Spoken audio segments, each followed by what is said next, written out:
आज का वचन। पहला पाठ तीतुस के नाम संत पौलुस का पत्र, अध्याय 3 पद संख्या 1 से 7। सबों को याद दिलाऊं कि शासकों तथा अधिकारियों के अधीन रहना और उनकी आज्ञाओं का पालन करना उनका कर्तव्य है। वे हर प्रकार के सत्कार्य के लिए तत्पर रहें, किसी की निंदा करें, झगड़ालू नहीं बल्कि सहनशील हों और सब लोगों के साथ नम्र व्यवहार करें। क्योंकि हम भी तो पहले नासमझ, अवज्ञाकारी, भटके हुए, हर प्रकार की वासनाओं और भोगों के वशीभूत थे। हम विद्वेष और ईर्ष्या में जीवन बिताते थे। हम घृणित थे और एक दूसरे से बैर करते थे।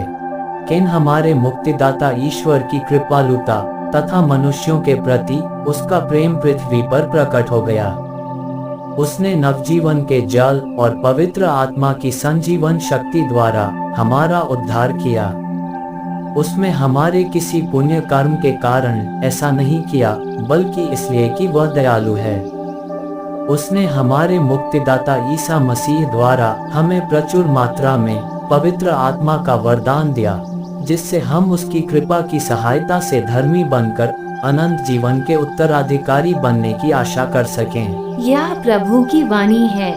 सुसमाचार संत लूकस, अध्याय 17 पद संख्या 11 से 19। ईसा यरूशलेम की यात्रा करते हुए समारिया और गलीलिया के सीमा क्षेत्रों से होकर जा रहे थे।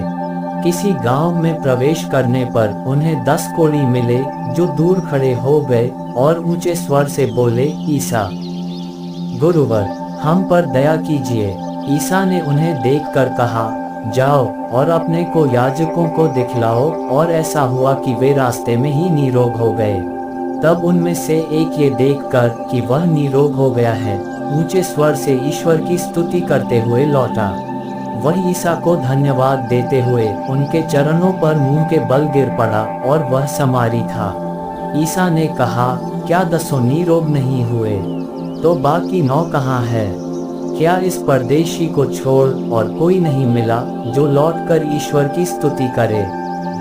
तब उन्होंने उससे कहा, उठो, जाओ, तुम्हारे विश्वास ने तुम्हारा उद्धार किया है। यह प्रभु का पवित्र सुसमाचार है। आमीन। आज का चिंतन। जीवन के पन्नों को झांक कर देखा जाए तो हम पाएंगे कि नकारात्मक परिस्थितियों में हम अपना सारा ध्यान अधिक बुरी परिस्थितियों या कठिनाइयों में करते हैं, और हमें लगता है कि ईश्वर ने अपनी कृपाएं हम पर नहीं बरसाई है।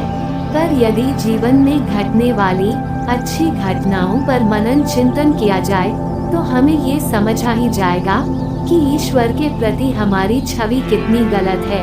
आज के सुसमाचार में हम केवल एक ही व्यक्ति को कृतज्ञता प्रकट करते देखते हैं। ठीक उसी प्रकार हम भी पूर्णतावादी बनने के चक्कर में परिस्थितियों की अच्छाइयाँ नहीं बल्कि त्रुटियाँ ढूंढने का प्रयत्न करते हैं और अच्छाइयों को देख नहीं पाते हैं।